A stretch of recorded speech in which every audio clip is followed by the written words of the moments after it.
అది 2003.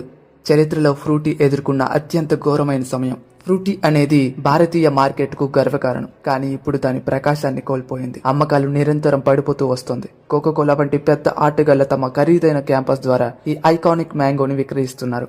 ఇక మొత్తానికి ఫ్రూటీ పని అయిపోయిందన్న సమయం. కథ ముగిసింది అనుకున్నారు, కానీ ప్రతి కథలో ఓ మలుపు ఉంటుంది. ఈ కథలో కూడా అలాంటి ఊహించిన మలుపు జరిగింది. తన పేరే నదియా చౌహాన్. తన వయస్సు కంటే తెలివైన 17 ఏళ్ల అమ్మాయి, ఇక గుండె నిండా ధైర్యం కల అమ్మాయి. కానీ నదియా ఎంత పెద్ద బాధ్యతను తీసుకోగలదా అని ఒక ప్రశ్న. పడిపోతున్న ఈ సంస్థను ఆమె నిలపగలదా అని చాలా అనుకున్నారు, కానీ నదియా ఎంత గొప్పగా ఆలోచిస్తుందని ఎవ్వరూ ఊహించలేదు.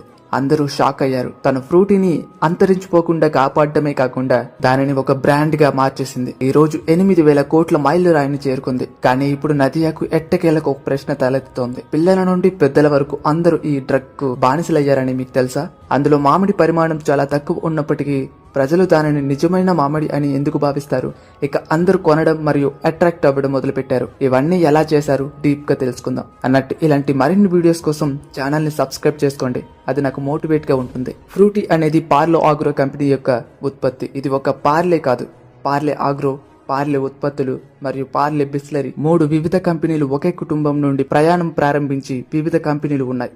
కానీ సమయంతో పాటు ఈ 3 కంపెనీలు విడిపోవడాన్ని తెలుసుకోవాలంటే కొన్ని సంవత్సరాలు వెనక్కి తిరిగి వెళ్లాల్సి ఉంటుంది. ఈ కథ 1929లో మోహన్ లాల్ చౌహాన్ ముంబైలో పార్లేను స్థాపించినప్పుడు మొదలైంది. అక్కడ ప్రాంతంలో ఓ చిన్న బేకరీని ప్రారంభించారు. మొదట్లో ఈ బేకరీ రొట్టెలను మాత్రమే అమ్మేది. మోహన్ లాల్ కృషితో చాలా బాగా నడిపేవారు. ఆ సమయంలో అతని ఉత్పత్తి 10 ఏళ్ల పాటు బేకరీలో కష్టపడి స్పెషల్ క్లాస్ కే పరిమితమైన మోహన్ లాల్ బ్రిటిష్ అధికారుల కోసం మాత్రమే తయారు చేసిన బిస్కెట్లను కూడా తయారు చేయడం ప్రారంభించారు. క్రమంగా అతను పనిపడటం ప్రారంభమైంది. గుర్తింపు పెరగడం మొదలైంది. తర్వాత 1947 స్వతంత్ర్యం వచ్చింది. మోహన్ లాల్ ఇక తన బిస్కెట్ల పార్లేజీని స్థానిక మార్కెట్ లో కూడా విడుదల చేయాలని నిర్ణయించుకున్నాడు. వెంటనే పార్లేజీ బిస్కెట్లు భారతీయ మార్కెట్లో తన స్థానాన్ని సంపాదించుకుంది. ప్రతి కథలో ఒక ట్విస్ట్ ఉంటుంది. పార్లే కథలో కూడా అదే జరిగింది. నిజానికి మోహన్ లాల్ వ్యాపార విషయంలో చౌహాన్ 5 కుమారుల మధ్య విభేదాలు మొదలయ్యాయి. అందరి ఆలోచనలు కూడా భిన్నంగా ఉన్నాయి. ఈ రీజన్ తో ముఖ్యంగా చిన్న కొడుకు జయంత్ లాల్ మధ్య విభేదాలు పెరిగాయి. చౌహాన్ కుటుంబ వ్యాపారం నుండి బయటకు వచ్చి పానీయాల ప్రపంచంలో అంటే డ్రింక్స్ లలో తన సొంత వృత్తిని కొనసాగించాలని నిర్ణయించుకున్నాడు. అయితే ఈ ఆలోచన వల్లే ఆ కుటుంబం మధ్య చిచ్చుకు కారణమైంది. అయితే పెరుగుతున్న విభేదాల కారణంగా మోహన్ లాల్ యొక్క 3 పెద్ద విభాగాలుగా పార్లే విభజించబడింది. అందులో కాంతిలాల్, మాణిక్లాల్ మరియు నట్వర్ లాల్ చౌహాన్లు పార్లే ఉత్పత్తులు బాధ్యతలు చేపట్టారు. పార్లేజీ, మోనాకో మరియు క్రాక్ జాక్ వంటి ఐకానిక్ బిస్కెట్లను ఉత్పత్తి చేసి అదే కంపెనీ మెలోడీ, మ్యాంగో బైట్ లాంటి టోఫీలు చేస్తుంటే మోహన్ లాల్ చౌహాన్ రెండో కొడుకు రమేష్ చౌహాన్ పార్లే బిస్లరీ బాధ్యతలు స్వీకరించాడు. ఇదే కంపెనీ భారత మార్కెట్లోకి ప్రవేశించింది. థమ్స్ అప్, మాజా గోల్డ్, స్పాంటా, లిమ్కా మరియు రింజిమ్ వంటి ప్రసిద్ధ కూల్ డ్రింక్స్ ప్రవేశపెట్టబడింది. కానీ 1993లో రమేష్ చౌహాన్ ఈ కూల్ డ్రింక్స్ ల బ్రాండ్లన్నింటినీ కూడా నిషేధించారు. చౌహాన్ 3వ కొడుకు జయంత్ లాల్ చౌహాన్ పార్లే ఆగ్రోను స్థాపించడానికి తన మార్గం నుండి బయలుదేరాడు. ఈ సంస్థ పునాది వేసింది. నేడు ఫ్రూటీ మరియు యాపీ ఫిజ్ల వంటి దిగ్గజ ఉత్పత్తులను ఉత్పత్తి చేస్తుంది. అది 1984వ సంవత్సరం. ఆ సమయంలో థమ్స్ అప్, కోకోకోలా భారత్ మార్కెట్లో ఉన్నాయి. గోల్డ్, ఫాంటా బ్రాండ్లు మంచి క్రేజ్ లో ఉన్న సమయంలో Parle agro cool drinks market ను శాశ్వతంగా మార్చే ఒక అడుగు వేసింది. జయంత్ లాల్ చౌహాన్ సరికొత్త మ్యాంగో డ్రింక్ ఫ్రూటీని ప్రారంభించాడు. అయితే ఇప్పుడే మన అందరికి ఓ ప్రశ్న మొదలవుతుంది. అసలు జయంత్ లాల్ మామిడి పండ్ల రసాన్ని ఎందుకు ఎంచుకున్నాడు అని. భారతదేశానికి మామిడికి మధ్య సంబంధం చాలా లోతైనది. అది నిజం కూడా. మ్యాంగోతో అదో అటాచ్మెంట్. అది మామిడి రుచి కలిగిన టోఫీ అయినా, అందరికి ఇష్టమైన మామిడి తాండ్రా అయినా ప్రతి సంవత్సరం ప్రజల మామిడి సీజన్ ని చాలా ఆనందిస్తారు. ఇక్కడ సహనంగా ఎదురు చూస్తున్న జయంత్ లాల్ చౌహాన్ కి ఇదే పెద్ద అవకాశం. ఏడాది పొడుగున ఉండే ఇలాంటి డ్రింక్ మార్కెట్ లోకి ఎందుకు తీసుకురాకూడదు అని ఆలోచించాడు. మామిడి పండ్లను ఆస్వాదించండి మరియు ప్రజలు మామిడికాయల కోసం నెలల తరబడి వేచి ఉండాల్సిన అవసరం లేదు అనే మాటలను ప్రజల్లోకి తీసుకువెళ్లాడు. అలా ఫ్రూటీ 1985లో ప్రారంభమైంది. అయితే ఆ సమయంలో మాజా అప్పటికే మార్కెట్ లో ఉంది. ఇది 1976. మాజా అనేది పార్లే బిస్లరీ ద్వారా ప్రారంభించబడింది, మాత్రమే అందుబాటులో ఉంది. కానీ మాస్ మార్కెట్ లో అందుబాటులో లేదు. పార్లే ఆగ్రో దీనికి ప్రత్యేకంగా ఏమి చూపించలేకపోయింది. అందుకే పార్లే ఆగ్రో ఫ్రూటీని మాజాతో పరీక్షించింది. ఫ్రూటీ అనేది మాజా నుండి రుచిపరంగా వేరు చేస్తుంది. దాని నిజమైన బలం దాని ప్యాకింగ్. ఇంకా ఆ సమయంలో మార్కెట్ లో ఎక్కువగా చల్లగా ఉండేది. కోకోకోలా, ఫాంటా, ఇతర కూల్ డ్రింక్స్ గాజు సీసాల్లో వచ్చేవి. ఖరీదైనవి మరియు భారీగా ఉండేవి. పిల్లలు వాటిని ఉపయోగించడం కూడా కష్టంగా ఉండేది. అంతేకాదు అంత కూల్ గా ఉండే డ్రింక్స్ వాళ్ళు త్రాగడం కూడా కష్టంగా ఉండేది. మళ్ళీ దీని తర్వాత బాటిల్స్ ని షాప్ కి ఇవ్వాల్సి ఉంటుంది. ఇన్ని సమస్యలకు పరిష్కారాన్ని అందించడానికి పార్లే ఆగ్రో ఫ్రూటీని పరిచయం చేసింది. టెట్రా ప్యాక్ లో ప్రారంభించబడిన ఈ ప్యాకింగ్ భారతీయ మార్కెట్ కు కొత్తది. బరువు కూడా తక్కువ, క్లీన్ అండ్ పోర్టబుల్. పిల్లల కోసం ఈ ఫ్రూటీ స్కూల్ బ్యాగ్ లో వేసుకోవచ్చు. వంటగదిలో కూడా ఉంచడం చాలా సులభం. ఇంకా ఇది భారతీయ తల్లులకు కూడా చాలా ఇష్టం, ఎందుకంటే ఇతర కూల్ డ్రింక్స్ తో పోలిస్తే ఇందులో ఎటువంటి గ్యాస్ ఉండదు. ఇంకా ఆ సమయంలో ఇది మామిడి రసంలా ఆరోగ్యకరంగా ఉంటుందని పరిగణించారు. తక్కువ ధర కావడంతో రూరల్ ఇంకా అర్బన్ రెండు మార్కెట్లో ప్రారంభించబడ్డాయి. కొన్ని సంవత్సరాల వరకు అంటే 1990 వరకు భారతీయ కూల్ డ్రింక్స్ మార్కెట్లో ఫ్రూటీ ఆధిపత్యం చెలాయించింది. జయంత్లాల్ చౌహాన్ కుమారుడు ప్రకాష్ చౌహాన్ నాయకత్వంలో ఫ్రూటీ చాలా గొప్ప పేరు తెచ్చుకుంది. అయితే ఫ్రూటీ విజయం చూసిన తర్వాత మార్కెట్లో పోటీ పెరగడం మొదలైంది. ఒకవైపు కోకోకోలా మాజాను, మరోవైపు పెప్సీకోలను మళ్లీ ప్రారంభించింది. ఖరీదైన మార్కెట్లను ప్రచారం ద్వారా ఫ్రూటీ యొక్క మార్కెట్ వాటాను స్వాధీనం చేసుకోవడానికి ప్రయత్నించింది.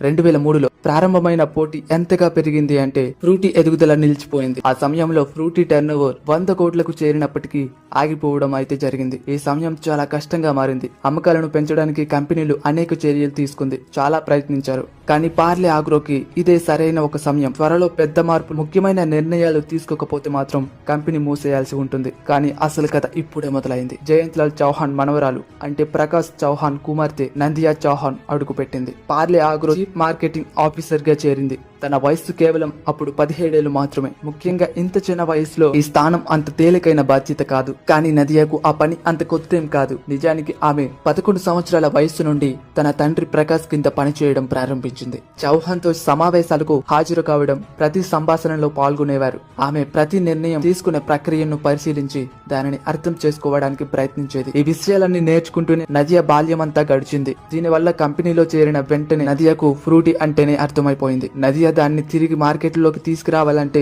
దానిని పూర్తిగా రీబ్రాండింగ్ చేయాలనుకుంది. మొదటిగా అతి పెద్ద దశ ప్యాకింగ్ ను మార్చడం. ఆ సమయంలో ఫ్రూటీ ప్యాకింగ్ గ్రీన్ కలర్ లో ఉండేది, కానీ నదియా చౌహాన్ దానిని ఎల్లో కలర్ లోకి మార్చమని చెప్పింది. ఎందుకు ఎల్లో కలర్ అని అడిగినప్పుడు నదియా మామిడి రంగు పసుపు అని సమాధానం ఇచ్చింది. మేము మామిడి రసాన్ని అమ్ముతున్నట్లయితే మా ప్యాకింగ్ కూడా అదే విధంగా ఉండాలి అని చెప్పింది. ఫ్రూటీ గత 20 సంవత్సరాలుగా వ్యాపారంలో ఉన్నందున ఇది చాలా ప్రమాదకరం.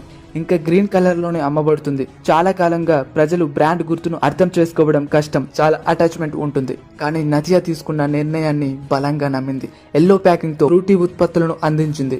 స్టోర్స్ లలో డజన్ల కొద్ది ఉత్పత్తుల మధ్య నలిగిపోయినందున దీన్ని భిన్నంగా చేసింది. ఎల్లో కలర్ అట్రాక్ట్ చేయడం ద్వారా ఇది దూరం నుండి అయినా కూడా బాగా కనిపించడం అనే ప్రభావం గమనించడం ప్రారంభమైంది. తద్వారా ఇది ఫ్రూటీ అమ్మకాలలో కూడా కనిపించడం ప్రారంభమైంది. దీని తర్వాత నదియా చౌహాన్ రెండో ప్లాన్ ఫ్రూటీని ధర, సైజు విషయంలో ప్రజలకు అందించడం. ముఖ్యంగా పిల్లలకు ఫ్రూటీని చేరవేయగలిగితే ఇంకా ముందుకు వెళ్తుంది. వాస్తవానికి 20 సంవత్సరాల క్రితం ఆ సమయంలో పిల్లలకు 10 రూపాయలు చాలా పెద్ద అమౌంట్ గా ఉంటుంది. పిల్లలు ఆహారం మరియు కూల్ డ్రింక్స్ కోసం ఇంటి నుండి ఒకరిని షాప్ కి వెళ్ళమంటారు, కానీ అప్పుడు వాళ్ళకి 1 లేదా 2 రూపాయలు మాత్రమే ఇస్తారు. దీన్ని మనసులో ఉంచుకుని నదియా చిన్న ట్రయాంగిల్ ప్యాక్ లో విడుదల చేసింది. దీని కారణంగా రాబోయే పిల్లలను లక్ష్యంగా ఫ్రూటీ ప్రజల్లో చేరువైంది. కానీ ప్యాకింగ్ ధరను మార్చడం ద్వారా అంత పెద్ద విజయం సాధించలేకపోయింది.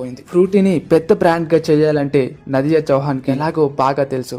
నదియా వెంటనే టీం మెంబర్స్ కి చెప్పింది, మీరు దీన్ని తయారు చేయాలి అనుకుంటే దాని మీద పిల్లల కూల్ డ్రింక్ అనే చిత్రాన్ని తీసి ఇలా చేయండి అని చెప్పింది. అన్ని వయసుల వారికి ఆకర్షించే ఫ్యామిలీ కూల్ డ్రింక్ ని మనం తయారు చేయాలి అని అనుకుంది. అప్పుడు ఫ్రూటీకి ఉన్న పాత అడ్వర్టైజ్మెంట్లను పూర్తిగా మార్చేశారు. పిల్లల ఆనందంతో మాత్రమే ముడిపడి ఉన్న కొత్త యాడ్స్ వల్ల ఇంతకు ముందు కంటే ఆధునికమైన, శక్తివంతమైన టోన్ లో తయారు చేయబడింది. ఇదే కాకుండా మరొక పెద్ద నిర్ణయం ఏంటంటే ఫిల్మ్ యాక్టర్స్ తో యాడ్స్ చేయడం. బ్రాండ్ అంబాసిడర్ గా షారుఖ్ ఖాన్, ఆలియా భట్, వరుణ్ ధావన్ మరియు సౌత్ నుండి అల్లు అర్జున్, రామ్ చరణ్ వంటి స్టార్ హీరోలు పాల్గొన్నారు. ఈ యాడ్స్ ఫ్రూటీని ఒకదానికి పరిమితం కాకుండా ప్రతి చోట సంతరించుకుంది. నదియా చౌహాన్ ఫ్రూటీ యాడ్లను చాలా ప్రాంతాల్లోని ప్రతి వయస్సుల వారి మధ్య ప్రజాదరణ పొందింది. దీని ద్వారా ఈ కూల్ డ్రింక్ చిన్న పిల్లలకే కాదు, అన్ని వయసుల వారికి అని సందేశం ఇచ్చారు. నదియా ఫ్రూటీని టీవీ మరియు అవుట్డోర్ యాడ్స్ తో పాటు స్థానిక ఈవెంట్స్ లలో కూడా ప్రదర్శించింది. స్కూల్ అండ్ కాలేజ్ ఫెస్టుల్లో, పొలిటికల్ సెలబ్రేషన్స్, ఇంకా సాంస్కృతిక వంటి ఈవెంట్ లో కూడా ప్రచారం చేయబడింది.